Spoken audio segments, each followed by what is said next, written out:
It's turkey time, so you know what that means, the annual Thanksgiving, and boy, do gun owners have a lot to be thankful for this year. First, I want to start out with a major thank you to our grassroots activists. This year has been one for the record books.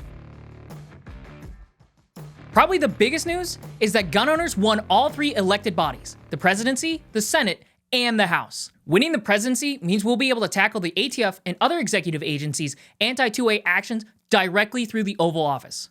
President-elect Trump promised in his first week in office to not only fire Director Tadelback, but to undo all of Biden's anti-gun executive orders and rules. At noon on Inauguration Day, we will sack the anti-gun fanatic Steve Dettelbach. Have you ever heard of him? He's a disaster. And replace him with an ATF director who respects the sacred rights to keep and bear arms. Not to mention Elon Musk and Vivek Ramaswamy will be heading the Department of Government Efficiency. Hey Elon and Vivek, I've got $1 billion we can cut annually to reduce government spending. Speaking of the ATF budget, that brings me into the next thing I'm thankful for. That is a historic ATF budget cut. And on top of that, it happened during the most anti-gun administration in history. Yes, that was a hard-fought battle during the government funding process that wouldn't have been possible without all of your support. Cutting over $120 million from the ATF's budget was a testament to the power of gun owners in DC, not only pushing back against President Biden's wishes, but also against Senator Schumer as well. Taking on 2 out of 3 of the decision makers and winning is something that all gun rights activists should pat themselves on the back and thank each other for. And a big thank you to the other chief decision maker, Speaker Johnson, and our other allies on the Hill for their help as well. Another win during the government funding process was ending the veterans gun ban.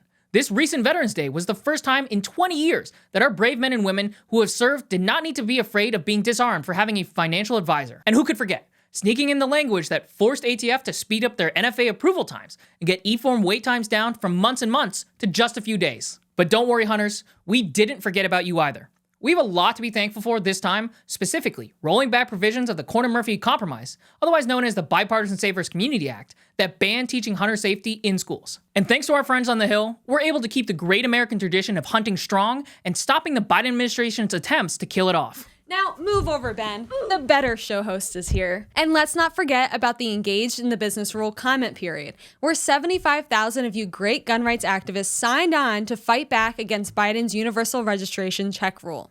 Truly, your help in fighting back against the ATF's rule by commenting in such an overwhelming fashion helps our lawyers explain how ridiculous the ATF's arguments are against the common good. Now I'm going to hand it off to Phil. Hey guys, this year we had other major legal wins, like a huge one that also happens to be one of our most recent, a permanent injunction halting the Illinois assault weapon and magazine capacity ban. The huge win in Cargill v. Garland, which overturned the bump stock ban we've been fighting for years. A permanent injunction against Oregon's ballot measure 114.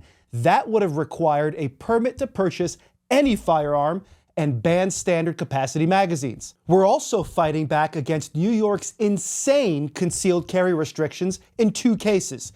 Higbee, which caused New York City to start issuing permits to out-of-state residents. And of course, Antonyuk, which is still being heard, but we're pretty confident will emerge victorious. Winning our lawsuit against an anti-gun sheriff in North Carolina who was slow-rolling concealed carry permits for his citizens. And one of the biggest wins to date, ending the Biden ATF's Engaged in the Business rule, the same rule that Tiffany mentioned earlier. This victory means that the ATF won't be able to enforce their backdoor universal background checks against GOA members and residents of Texas, Louisiana, Mississippi, and Utah. It's truly been a great year for gun rights. We're looking into the future to see how we can restore our Second Amendment under this new president and Congress. We'll need our gun rights activists just as engaged as they were in defending the Second Amendment rights we had if we want to fight to restore them as well. So be sure to sign up for our email alerts and subscribe right here to stay up to date with GOA's latest fights for your rights.